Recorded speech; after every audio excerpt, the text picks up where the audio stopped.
오늘 추수감사주의를 맞이하여 우리의 삶을 여기까지 인도해 주신 하나님 앞에 감사하며 또한 앞으로도 영원토록 지켜주실 것을 믿음으로 고백하는 우리 모든 성도님들에게 하나님께서 늘 함께해 주시기를 주님의 이름으로 축원합니다. 오늘 말씀이 들어있는 신명기라고 하는 책은 기억에 대한 성경책이라 할 수 있습니다. 기억에 대한 성경책. 간혹 가다가 신명기를 한자로 엉뚱하게 읽으시는 분들이 계십니다. 신명기의 신자를 새로울 신자로 읽어서 새로운 명령으로 읽는다든지 또는 이 신자를 하나님을 가리키는 신자로 읽어서 하나님의 명령으로 이해하기도 하는데 그렇지 않습니다. 신명기에서의 신자는 납신자입니다. 한번 보여주시죠. 납신자로 이것은 거듭하다, 다시 하다라는 의미를 갖고 있습니다. 그러니까 신명기는 하나님의 명령을 거듭 되풀이하여 알려준다라는 뜻입니다. 더 정확히 하면 하나님께서 주신 명령만이 아니라 하나님께서 인도하신 역사까지 반복해서 되새긴다라는 뜻입니다. 신신당부라는 말을 생각해 보시면 이 말이 더 잘 이해가 되실 것입니다. 신신당부는 거듭 당부한다라는 뜻입니다. 신명기에 쓰이는 신자와 같은 신자입니다. 즉 거듭 당부해서 하나님께서 기억하라고 명령하시는 것이 신명기입니다. 그렇다면 이렇게 신명기가 거듭해서 기억하라라고 말하는 것, 이것은 도대체 무엇일까요? 그것은 다른 것이 아닙니다. 바로 하나님만이 이스라엘 백성들의 생존과 안전과 생명의 토대가 되신다는 것입니다. 다른 것이 그들의 생명과 운명의 뿌리가 되는 것처럼 보여도 절대로 속지 말라는 것입니다. 하나님만이 이스라엘을 있게 하신 근원적인 분이시고 하나님의 역사와 개입이 없이는 이스라엘은 존재할 수 없다는 것, 이것이 이스라엘 백성들의 분명한 경험이었습니다. 이 사실을 거듭해서 기억하고 고백하라는 것입니다. 지금 기억에 대한 말씀을 드리고 있는데요. 기억은 곧 역사를 의미합니다. 그런데 역사에 대한 책을 보면 글도 글이지만 사진 자료가 우리의 마음을 울릴 때가 더 많습니다. 제가 우리 교회 역사와 관련된 사진 2개를 보여드리려고 하는데요. 첫째는 초대 담임자이신 이필주 목사님의 사진입니다. 이 사진은 이필주 목사님께서 정동교회의 담임으로 계시다가 3.1운동에 민족대표 33인 중에 한 분으로 참여하셨는데 그때 체포가 되어서 서대문 형무소에서 찍으신 사진입니다. 제가 예전에 정동교회에서 전도사를 할 때 역사 편찬을 담당했었는데 이 사진을 과천에 있는 국사편찬위원회에 가서 받아와서 책에 실었던 기억이 있습니다. 사진을 보면 죄수복을 입으신 목사님의 모습에서 묘한 기분을 느낄 수 있습니다. 옆면을 찍은 사진은 약간 침울한 듯한 느낌을 줍니다. 옥고를 치르시면서 약간은 힘이 빠지신 듯한 모습입니다. 그런데 정면을 찍은 사진을 보면 느낌이 전혀 다릅니다. 주눅드는 것 없이 정면을 또렷이 바라보시면서 당당하고도 고든 모습을 볼 수 있습니다. 하나도 흐트러지지 않으셨습니다. 특히 눈빛이 무서울 정도로 흔들림이 없는 것을 볼 수 있습니다. 이 사진은 우리가 기억해야 할 이필주 목사님의 모습, 어떻게 해서 3.1운동에 나설 수 있었는지를 확실하게 알려줍니다. 몸은 힘들었지만 거기에 굴하지 않은 목사님의 믿음과 확신입니다. 역사의 주인 되시는 하나님을 끝까지 신뢰한 믿음이 목사님의 고귀한 삶을 이끌었으며 그 믿음이 이 사진에 담겨 있습니다. 또 하나 보여드릴 사진은 1958년 우리 교회 여선교회가 삼각산으로 기도하러 가서 찍은 사진입니다. 여러분 사진 보시니까 어떠신가요? 아는 분의 얼굴이 보이시나요? 한 분 한 분의 얼굴을 잘 보실 때 뭔가 느껴지지 않으시나요? 저는 느껴집니다. 저렇게 많은 돌이 있는 힘든 바위산으로 올라가셨지만 그들의 얼굴에는 즐거움이 묻어납니다.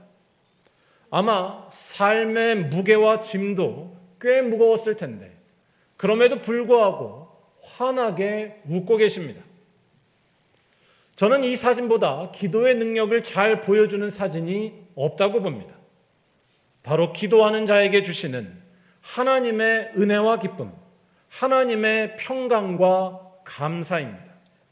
그리고 이것이 우리가 꼭 기억해야 할 역사라는 것입니다. 힘든 가운데에서도 기도하는 가운데 새 힘과 용기를 얻은 믿음의 역사가 우리 말리언교회를 지금까지 오게 한 귀한 원동력인 줄로 믿습니다. 이러한 사실을 기억하게 하는 것이 바로 역사 기록이며 성경이고 오늘 우리가 읽은 신명기가 말하는 바라는 것입니다. 바로 이스라엘 백성들이 늘 기억해야 할 것이 하나 있는데 그것은 바로 하나님만이 그들의 생명이 되시고 하나님만이 그들의 안전과 운명의 토대가 되신다는 것입니다. 하나님의 개입과 역사가 없이는 그들의 삶이 이루어질 수 없었다는 것을 기억하라는 것이고 그래서 감사라는 것이 바로 오늘의 말씀입니다. 우리의 존재 자체가 하나님의 역사라는 것입니다. 오늘 말씀은 신명기에서 핵심이 되는 말씀입니다. 오늘 말씀에서 하나님께서는 이스라엘 백성들이 가나안 땅에 들어가서 해야 할 중요한 일을 자세하게 알려주십니다. 바로 역사를 기억하는 것입니다. 일단 이스라엘 백성들은 가나안에서 농사를 지은 후 그 첫 번째 열매, 만물을 하나님께 가져와 바쳐야 했습니다. 이때 그들은 제사장 앞에 나가야 했고요. 그때 그들이 꼭 해야 하는 말이 있었습니다. 그때 그들이 해야 하는 말에 이스라엘의 역사가 담겨 있는데 먼저 그들은 3절에 내가 여호와께서 우리에게 주시겠다고 우리 조상들에게 맹세하신 땅에 이르렀나이다 라고 말해야 했습니다. 지금 이스라엘 백성들이 서 있는 이 땅, 가나안 땅은 하나님께서 이르게 하신 땅이라는 사실을 반복해서 말하라는 것입니다. 그런데 여기에서 중요한 것은 이러한 말을 매년마다, 매해마다 똑같이 반복해야 했다는 것입니다. 그러니까 예를 들어 100년이 지나도 100년 전에 있었던 일을 지금 일어난 일처럼 말해야 했다는 것입니다. 우리 교회로 치면 112년 전 교회 설립했을 때의 그 사건을 매년 창립 기념 주일 때마다 마치 지금 일어난 일처럼 말하는 것입니다.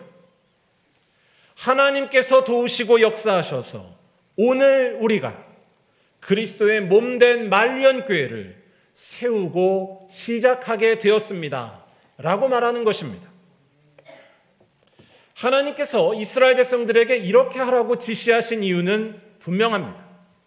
하나님께서 인도하신 역사를 잊지 말라는 것이고 또한 하나님께서는 지금도 예전과 똑같은 분임을 기억하라는 것입니다. 과거에 역사하신 하나님을 잘 기억하며 또한 현재에도 살아계신 하나님을 되새기라는 것입니다. 한번 상상해 보시기 바랍니다. 이스라엘 백성들이 이러한 고백을 매해마다 똑같이 하면서 그들의 마음속에는, 아니 그들의 자녀들에게는 어떠한 생각이 심겨졌을까요? 하나님이 결코 오래된 분으로, 과거의 화석 같은 분으로만 남지 않았을 것입니다. 또한 옛날에 일어났었던 그 사건이 결코 옛날 이야기로만 기억되지 않았을 것입니다. 하나님께서는 지금도 살아계신 분이며 하나님께서 하시는 일은 현재의 사건이라는 사실을 받아들이는 훌륭한 신앙교육이 됐을 것입니다. 우리 신앙 선배들의 표현으로 하자면 두 눈 시퍼렇게 살아계시는 하나님을, 두 눈 시퍼렇게 살아계시는 하나님을 알게 해주는 귀한 시간이 되었을 것입니다. 여러분들의 자녀들에게도 두 눈 시퍼렇게 살아계신 하나님을 날마다 가르치고 알게 하시기를 바랍니다. 즉, 기억한다는 것은 단순히 옛날 일을 떠올리거나 옛날 일을 암기하는 것이 아니라 우리의 현재의 삶을 새롭게 하는 일, 아니 현재의 모든 것들을 제대로 바라보게 하는 일인 것입니다. 그런데 여기에서 더 중요한 것이 있습니다. 바로 하나님을 어떤 분으로 기억하는가에 대한 점입니다. 하나님을 어떤 분으로 기억하는가? 기억 그 자체도 중요하지만 더 중요한 것은 기억의 내용입니다. 사실 우리 인간들의 기억은 정확하지 않을 때가 참 많습니다. 또 대개 우리의 기억은 우리의 본성에 따른 것이 참 많습니다. 쉽게 말해 자기가 기억하고 싶은 것만을 우리는 잘 기억합니다. 자기 자신이 부각되거나 자신에게 집중하는 쪽의 기억만을 잘하는 것입니다. 그래서 편향되거나 왜곡하기도 쉬운 것이 기억입니다. 예를 들어서 어떤 사람이 큰 성공을 거두었다고 생각해 보시기 바랍니다. 그런데 이 사람이 만약에 자기만의 힘으로 성공했다고 기억한다면 어떻게 될까요? 그 기억은 틀렸을 가능성이 매우 높습니다. 성공을 이루기까지 많은 이들의 희생과 도움, 또한 예상치 못했던 일들이 분명히 있었을 것이기 때문입니다. 이처럼 인간의 기억은 지극히 자기중심적입니다. 내가 남한테 잘못한 것, 또 남이 나한테 베풀어준 은혜는 곧잘 잃어버리지만 내가 남에게 베풀어준 것, 남이 나를 서운하게 한 것, 이것들은 꼬박꼬박 기억하고 천재적인 기억력이 작동합니다. 저만 그런가요? 그런 점에서 하나님에 대한 기억도 자기중심적으로 왜곡하거나 착각할 때가 많이 있을 수 있습니다. 내가 다 했고 하나님은 그저 적당할 때 도우신 정도로만 생각하거나 아니면 아예 하나님에 대해 서운한 분으로 기억하는 것입니다. 다 하나님에 대한 왜곡이고 자기를 중심으로 한 기억에 불과합니다. 오늘 말씀에서 하나님께서는 이러한 기억 왜곡 현상을 막고자 하셨습니다. 하나님께서는 정확하게 기억해야 할 것을 알려주십니다. 바로 하나님만이 이스라엘 백성들을 여기까지 인도하신 분이고 그들을 광야에서 지나가게 하셨으며 애굽의 바로의 손에서도 빠져나오게 하신 생명의 주인이라는 것입니다. 이스라엘의 생존과 안전의 토대는 그들 스스로에게 있지 않으며 또는 세상의 조건이나 환경에 있지 않으며 오직 살아계신 하나님께 있다는 사실을 정확하게 기억하라는 것입니다. 이 사실이 오늘 말씀 5절에서부터 나오는데요. 여기에서 강조하는 사건은 두 가지입니다. 출애굽을 하게 된 사건, 그리고 출애굽 후 광야를 통과한 일입니다. 이 두 가지 사건들이 이스라엘 역사에서는 가장 중요한 사건들이었다라고 말할 수 있는데 이 두 가지 사건들은 사실 도저히 상상할 수가 없는 일이었습니다. 애굽은 세계에서 가장 강한 나라였습니다. 애굽을 상대할 수 있는 나라나 민족은 당시에 아무 데도 없었습니다. 5절과 6절 말씀을 잘 보면 이 사실을 알 수 있는데요. 여기에는 언뜻 보기에 좀 이상해 보이는 말씀이 나옵니다. 5절에서는 이스라엘 백성들이 애굽에서 크고 강하고 번성한 민족이 되었다라고 나옵니다. 그런데 곧바로 이어서 6절에서 이들이 애굽 사람에게 학대를 당했고 이들이 애굽 사람에게 중노동을 당했다라는 말씀이 나옵니다. 방금 전에 분명히 크고 강하게 되었다라고 말했는데 그 다음에 온갖 고생을 하게 된 것을 말하는 것입니다. 왜 이렇게 됐을까? 의아하게 생각할 수 있는데 이것은 반대로 말할 때 그만큼 애굽 사람들이 얼마나 강했는지를 보여준다고 할 수 있습니다. 이스라엘 백성들이 비록 숫자는 많았지만 숫자가 많아도 이길 수 없는 강력한 힘이 애굽이었다는 것입니다. 많은 숫자를 압도하는 무기와 기술이 있었습니다. 발달된 문명과 사회 체계를 가지고 있었습니다. 애굽은 정말로 이길 수가 없는 강한 나라였습니다. 한마디로 이러한 애굽 사람들의 학대를 받고 있었던 이스라엘은 거기에서 결코 빠져나올 수가 없는 운명이었습니다. 그런데 놀라운 일이 일어났습니다. 이스라엘 백성들이 이 애굽 사람들에게서 빠져나와 구원을 받은 역사가 일어난 것입니다.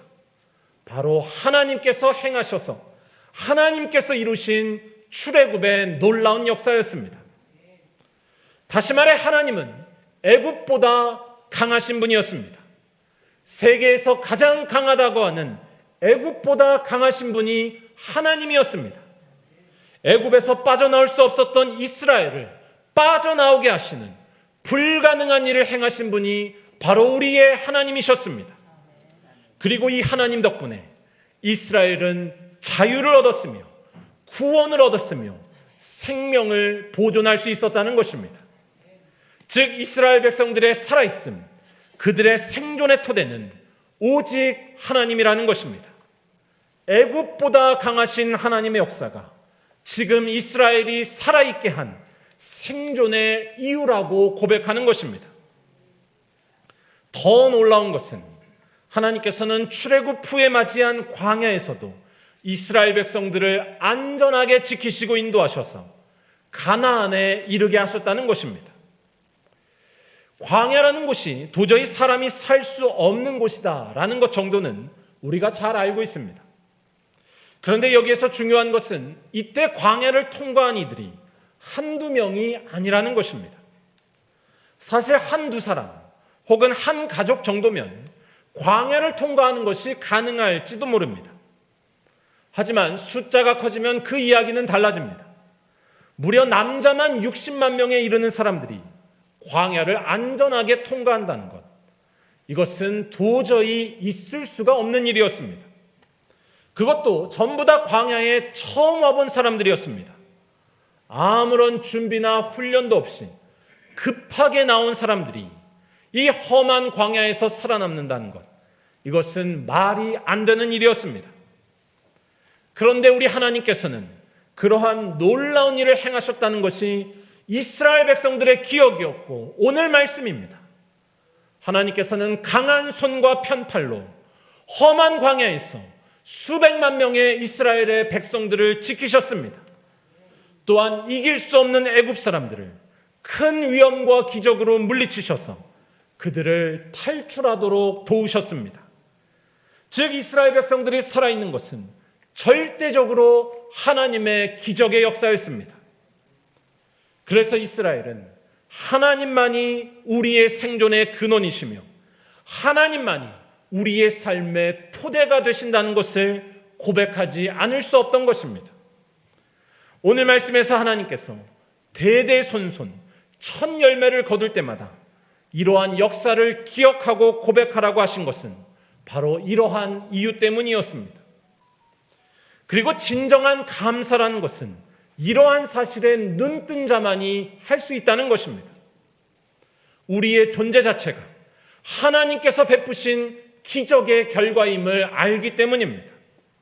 내 생명과 내 삶은 애시당초 내 것이 아님을 기억하시기 바랍니다. 내 삶의 모든 것은 하나님의 역사하심으로 있게 된 것임을 기억하시길 바랍니다. 이 사실을 분명히 기억하기 때문에 우리는 감사하는 것입니다. 이 사실을 기억하면서 오늘 말씀 5절 중간에서부터 9절까지를 다 함께 읽어보도록 하겠습니다. 내 조상은 5절부터요. 제가 마지막에 준비한 그 PPT로 보여주시면 좋겠습니다. 안 나오나요? 그러면 내 조상은부터 한번 읽겠습니다.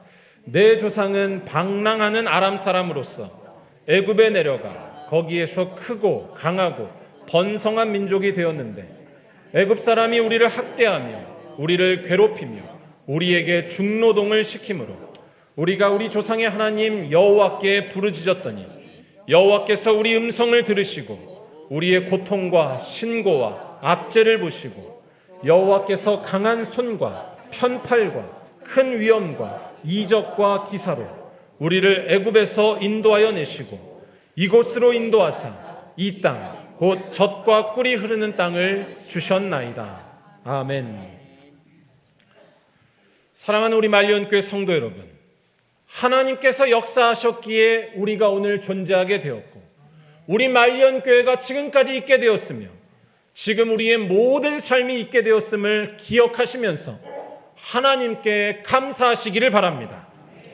감사는 추수감사절에만 하는 연례 행사가 아닙니다. 그것은 성경이 말하는 감사가 아닙니다. 감사는 늘 해야 하고 감사는 늘 할 수밖에 없습니다.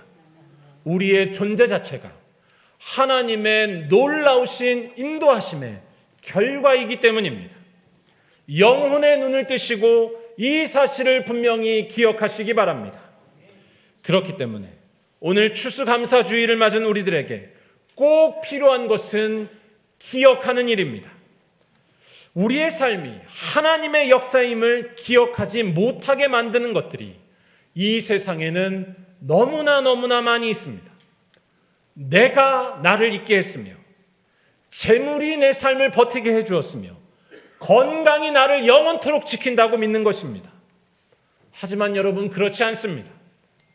기억이 없으면 감사도 없고 기억이 없으면 믿음도 없고 기억이 없으면 구원도 없게 됩니다. 하나님을 모르기 때문입니다. 모든 것이 하나님의 은혜입니다. 그래서 이 하나님을 기억하기 위해 우리가 꼭 해야 할 것이 두 가지가 있습니다. 첫 번째는 나눔이고 두 번째는 예배입니다. 오늘 말씀에서 하나님께서는 지나온 날을 반복해서 고백하게 하신 후에 한 가지의 명령을 마지막에 더하십니다. 바로 11절 말씀에서 내 집에 있는 모든 복으로 말미암아 레위인과 너희 가운데에 거류하는 객과 함께 즐거워할지니라 라는 말씀입니다. 모든 복으로 말미암아 레위인과 너희 가운데에 거류하는 객과 함께 즐거워할지니라. 여기서 너희 가운데에 거류하는 객은 나그네들을 의미합니다. 나그네는 다른 사람이 아닙니다. 우리들 주변에 있는 상처받은 이들, 힘이 없고 병든 이들, 소외되고 아픔을 겪은 이들입니다. 그러한 이들과 함께 즐거워하라는 것은 곧 그들과 함께 풍성히 나누며 살라는 뜻입니다. 다시 말해 하나님만이 내 삶의 근원이시고 하나님만이 나의 생명이라고 기억하는 이 일은 단순한 암기의 행위가 아닙니다. 하나님을 기억하는 일은 나눔을 통해서 나타나는 줄로 믿습니다. 우리가 나누지 않는 이유는 내 삶이 다 내 것이라고 믿기 때문입니다. 하지만 우리 믿는 자들은 내 삶이 다 내 것이 아니고 전적으로 하나님의 것, 하나님의 기적의 결과라는 사실을 믿는 줄로 믿습니다. 이러한 믿음을 가진 사람이 자기 것에 대해 죽을 때까지 집착할까요? 즉 나눈다는 것은 내 삶이 내 것이 아님을 고백하고 기억하는 적극적인 행동입니다. 하나님만이 생명이심을 믿는 자가 나눌 수 있습니다. 사람들은 하도 머리가 좋아서 이러한 나눔마저 자기를 높이기 위한 수단으로, 자기를 실현하기 위한 도구로 삼을 때가 많은데 그런 모습은 틀렸다는 것입니다. 나눔은 내 삶이 내 것이 아니라 하나님의 것임을 기억하면서 그렇기에 감사하는 일이라는 말씀입니다. 마지막으로 우리가 하나님을 온전히 기억하기 위해 필요한 것이 있습니다. 어쩌면 나눔보다 더 본질적이고 더 중요한 일인데요, 바로 예배를 드리면서 예수를 만나는 것입니다. 예수 만난 자만이 감사하게 될 줄로 믿습니다. 예수를 만나야 하나님을 알기 때문이고 예수를 만나야 우리 삶의 근원이 되시는 하나님을 볼 수 있기 때문입니다. 생명을 주관하시고 우리를 구원으로 인도하시는 하나님의 그 놀라운 모습이 바로 예수에게서 나타난 줄로 믿습니다.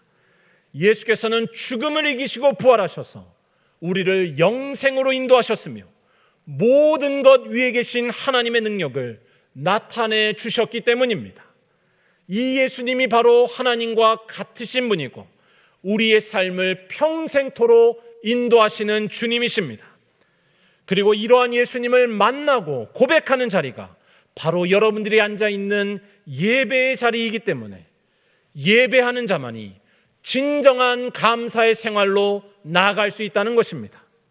오늘 말씀에서 이스라엘 백성들이 반복해야 했던 고백은 제사장 앞에서 했던 고백임을 기억하시기 바랍니다. 매주 예배 시간 예수만이 나의 주님이라고 고백하는 것과 꼭 같은 일을 한 것입니다. 사랑하는 여러분, 거듭 당부해서 다시 한번 말씀드립니다. 여러분의 삶을 이끄시고 인도하신 분은 오직 하나님 한 분이시고 그 하나님과 하나이신 예수께서 우리의 삶을 지금도 지키시며 우리의 삶을 영원토록 구원으로 인도하시는 줄로 믿습니다. 이 사실을 기억하시기 바랍니다. 예수만이 우리를 모든 절망에서도 지키시는 생명의 하나님이십니다. 그래서 이 예수를 만난 자만이 늘 감사할 수 있게 되는 줄로 믿습니다. 이 예수를 만난 자만이 지나온 세월 동안 함께 하신 하나님을 보게 될 것이고 이 예수를 만난 자만이 우리 인생의 불꽃처럼 함께 하시는 성령님이 보이게 될 줄로 믿습니다. 그렇기 때문에 열심히 예배에 나와 예수를 만나시고 그리하여 내 것에 집착하지 않으며 나그네들과 나눌 줄 아는 진정한 믿음에 이르시고 진정한 감사가 넘치게 되시기를 간절히 축원합니다. 바라기는 이러한 믿음으로 사는 여러분 모두에게 생명이신 하나님께서 늘 함께 하시고 구원이신 예수께서 인도해 주시며 참 위로자 되시는 성령께서 늘 붙들어 주시기를 간절히 축원합니다.